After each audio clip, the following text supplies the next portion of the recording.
Today's episode is presented to you by Best U Mental Health Clinic.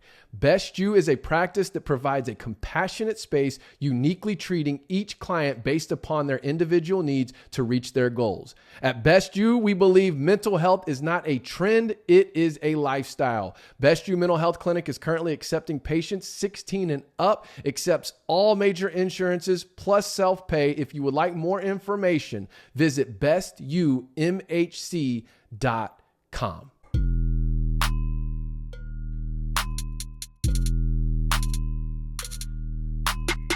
What's up, everybody? Welcome to another episode of the College Underdogs Podcast. I'm your host, Trey Smith, and we've got a great, exciting episode ready for you today. Before I get into it, if you're watching on YouTube, you know what to do. Like, subscribe, comment at the end, share it with a friend. We are so close to 4,000 subscribers. I think it's less than 80 away now. Less than 80 away from 2K. From 4K, sorry. Just a couple of weeks ago, man, it was 200 away. Now we're less than 80 away. So if you're watching right now and you're not subscribed, I'm asking you, please hit that subscribe button. Hit the notifications, all that good stuff. And if you're listening on one of the streaming platforms, Apple, Spotify, Amazon Music, whatever, wherever you get your podcasts, we're there. The College Underdogs Podcast is there, and I'm just asking you to give a 5-star rating, leave a positive review. I would greatly appreciate it. Today, I want to get into kind of a continuance of what I talked about yesterday when we got into the discussion about Army and how that might impact the next move the American Conference makes now that that's official. I want to look at a comment I got a couple of days ago on my New Year's 6 episode. I want to talk about that for a little bit, and then we're going to look at our picks for this week, do a little pick 'em in AAC action, and I might throw a Mountain West pick in there. There's a Mountain West game. There's one on there that I like that I may throw into the mix. If you were watching last week, on the Pick'em, the show I did Pick'em. I've been doing it on Tuesdays, but then since I've been back from Vegas, I've flipped days. Last week I did it Wednesday.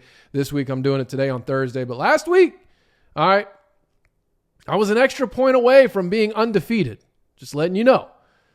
If Navy kicks the extra point against Air Force, I'm undefeated last week with my picks. But they didn't. That was a 10.5 point spread. They lost by 11, so I missed one.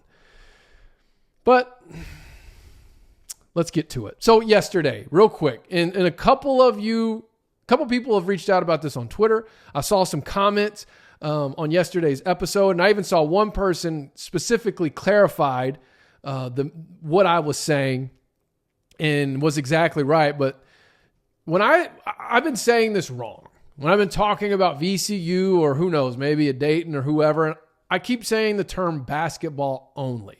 And it makes it sound like I'm referring to bringing in an affiliate member, right? Like Navy and what Army will be in 2024, they are considered affiliate members where they literally are in the conference to do one thing.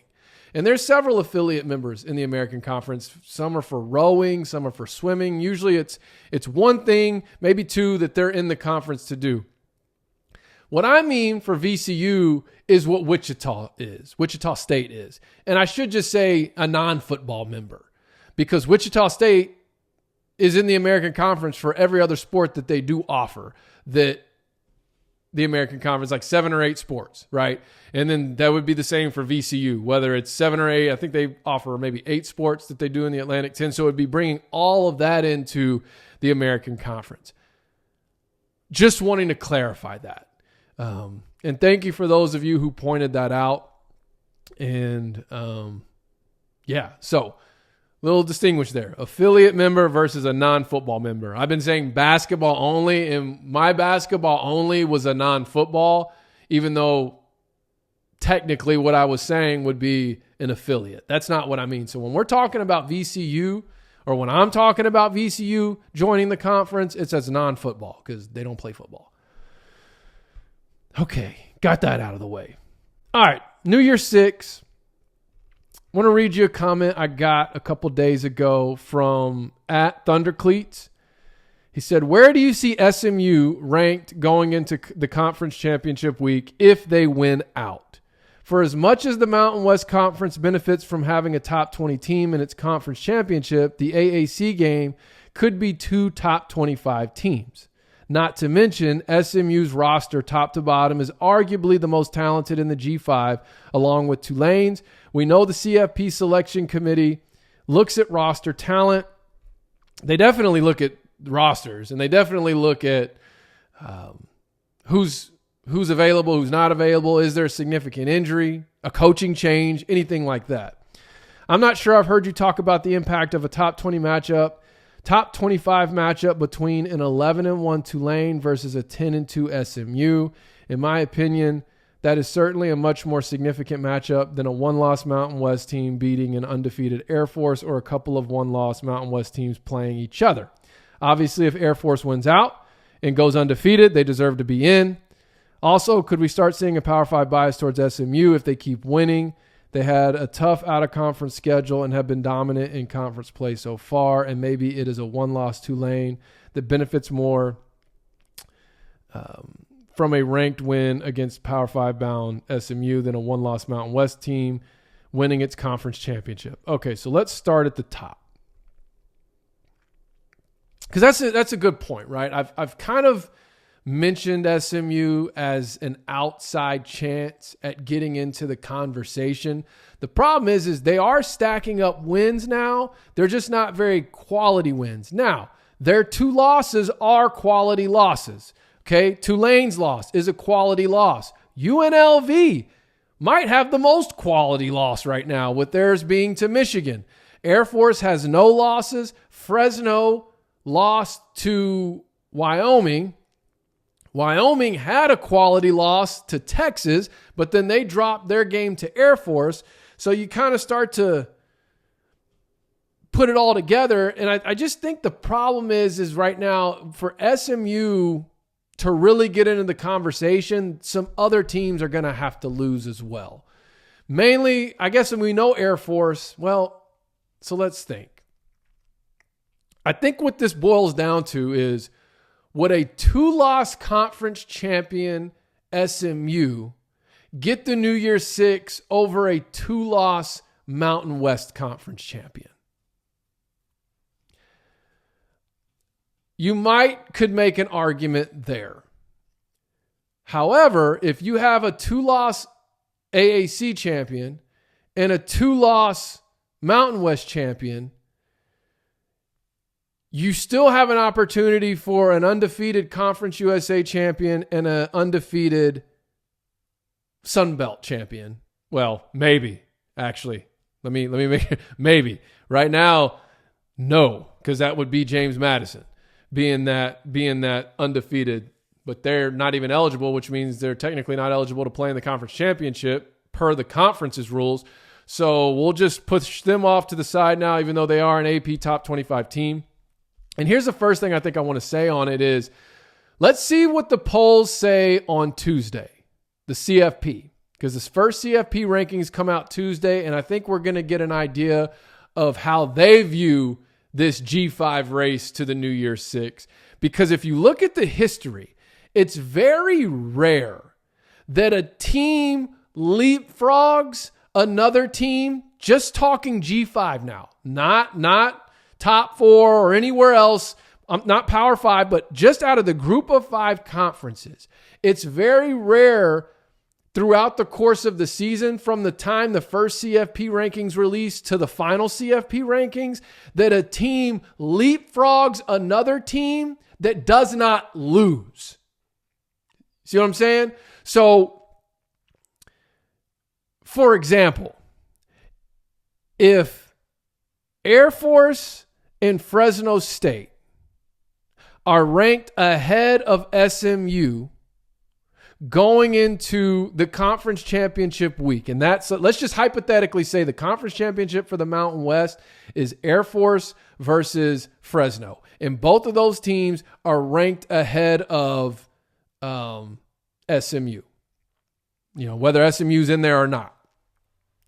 And SMU, say, beats Tulane for the conference championship, and then Fresno State and Air Force. And the reason why I put Fresno ahead of SMU right now, just so you know, in this hypothetical, is because Fresno is receiving votes. Or say UNLV. That's another one. They're receiving votes, whereas SMU currently is not. And I know that's the AP, not the CFP, but I'm just trying to give you my thinking behind this hypothetical. Say it's UNLV, a one-loss UNLV. I guess at this point it would be a two-loss UNLV. So maybe let's say UNLV loses to Air Force. Air Force loses a game, say, to Army. So now you've got one loss versus one loss. Let's say you got Tulane, who's a one loss versus a two-loss SMU. If SMU beats Tulane, and then the winner of Air Force and who's that team? And UNLV, I think it would literally be contingent on who's ahead of who, because I feel like if both of those Mountain West teams were ahead of SMU, the winner of that would get the bid over SMU. I could be wrong on that, but just judging how that poll tends to play out, and there's no significant injury or anything like that. Now, on the flip side, I could see a scenario where, Tulane, because when was there was a leapfrog at one point. Houston leaped Temple. Back, I think Houston was undefeated. They lost. They fell out of the CFP rankings. Temple was climbing the CFP rankings, I want to say, with 2 losses. Then a couple weeks later, Houston won a couple games in a row and then jumped ahead of Temple, and Temple did not lose, right? Then you had a scenario with Boise. They were 9-2 ahead of an 11-0 Marshall, and Marshall never left Boise State. Boise State ended up getting the bid that year. So, yeah, maybe it is possible. I think if SMU just keeps winning, I think their best bet is obviously for Tulane to keep winning, of course. So then if Tulane continues to climb up the rankings and then they play SMU, I still am going to hold to this. I think if Air Force loses a game between now and the conference championship, Tulane is in the driver's seat. Yeah, I'm going to leave it at that. I think Tulane's in the driver's seat. I think there's a chance UNLV could come into the fold and could make a case. But I think with how the rankings are now, and we'll see what they look like Tuesday, I think Tulane is in the driver's seat.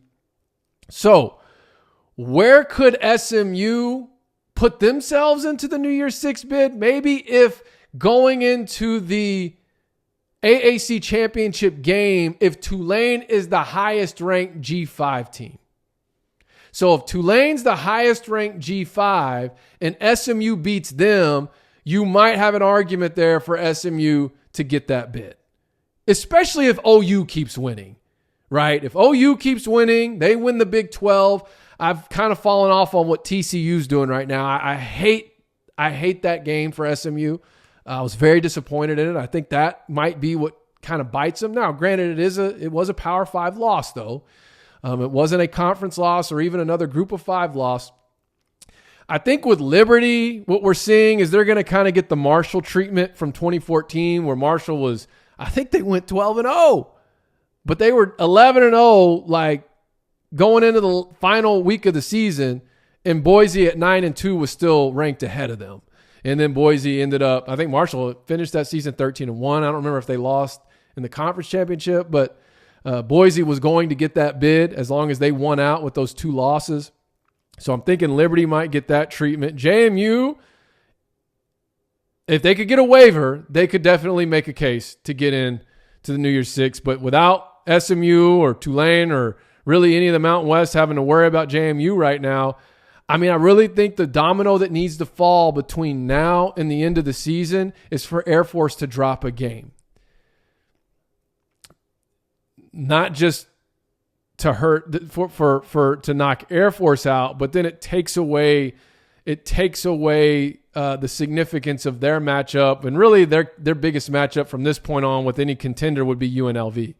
So it's like you need Air Force to lose to someone other than UNLV or before they play UNLV. At least that's how I look at it playing out. I could be wrong though, but that's a great point. I know I just went on that first part. But yeah, I kind of went into the second part, 11-1 versus 10-2, which yes. I think SMU has a very good chance if Tulane is the highest ranked G5 squad going into the conference championship, and then they were to beat Tulane.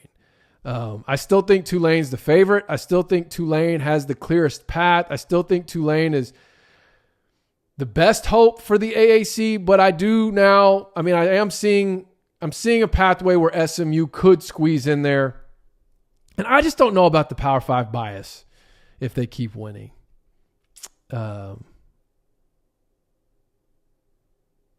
Yeah.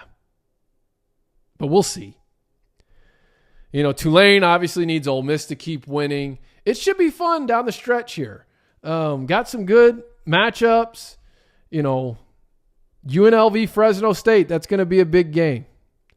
If Fresno State beats UNLV and UNLV beats Air Force, that might be something that could help the American Conference. As long as Tulane continues to win and SMU continues to win. So hopefully I kind of gave my thoughts on that. But thanks for bringing that into the discussion. That's an excellent point, Thunder Cleats. And let's get to week 9. Crazy. We're already at week 9, man. We've got the World Series getting to start. Shout out my Rangers. We've got NBA season that just started. Shout out the Mavs. Last night, got the dub over San Antonio, even though it did not come easy. I'm still not sure how I'm going to feel about this team, but Luka's going to do what Luka does. So we've got the World Series. We've got the start of the NBA, which means the start of college basketball is right around the corner. I know some of you that are still tuning in and your football season is just a complete wash at this point. You're ready for basketball season to start. But let's get to some week 9 picks. All right, first, coming in on Friday nights, we got FAU at Charlotte, FAU -4. FAU at Charlotte, I like FAU -4. I think they're going to come in with some weapons. I think they're going to be able to put some points up on the board against Charlotte. Charlotte's defense has been solid. I'm not saying they're going to just blow the doors off and blow them out of the stadium or anything like that, but I do think FAU's got some GoDaddies on the offensive side. I think they're going to be able to score, not necessarily at will, but more importantly, I just don't think Charlotte's going to be able to get anything going offensively against FAU. And I could see this being a, 24-10, 17-7 even type of game. So I like Florida or FAU -4. Next on the docket, Saturday morning, got Tulsa at SMU, SMU -21. I was initially going to go with Tulsa in the points, but I'm not so sure what Tulsa team we're going to see. There looks like they're trying to figure out what they're doing at quarterback. That identity that it seemed like they started to find earlier in the season with their run game, I don't know. I just don't see it. And with the way Rice put the beating on Tulsa a week ago, I like SMU. I like that defensive front to shut down this Tulsa offense, and I'm going to take SMU -21. They're kind of on a roll right now. They played a complete game of football this past week, and I think there's a lot of momentum there, and I think they're getting hot, and they're starting to peak at the right time. Next, got Memphis at North Texas. Memphis is favored 7.5. And like I did a week ago, I'm going to take UNT and the point. And I'm going to say this. I think North Texas wins this game. I do. I think North Texas wins this game. And I'm going to leave it at that. We'll see if I'm right. We'll see if I'm wrong. I don't know. Like, Memphis still has a lot to play for this season. But I don't know. This game has upset vibes to me right now. They've struggled to start. North Texas offense has been finding its rhythm. It had a very good outing against Tulane last week, who is the best team in the conference, maybe the best G5 team overall. And I told you a couple of weeks ago, after North Texas put it together against Temple, I said they're going to win a game or two in the coming weeks that they should not win. I said with the momentum and the confidence level that they have, they're going to win a game or two that they should not win down the stretch here. And I think this is one of them. Well, they almost got Tulane, but I think this is one of them. Back at home. Now, Memphis might come in and blow the doors off of them. I don't see that happening. Not with how this North Texas team is playing. And I think if Memphis does win, they don't cover. So I'm going UNT plus 7.5. 2:30 slot. Got East Carolina at UTSA. I like UTSA.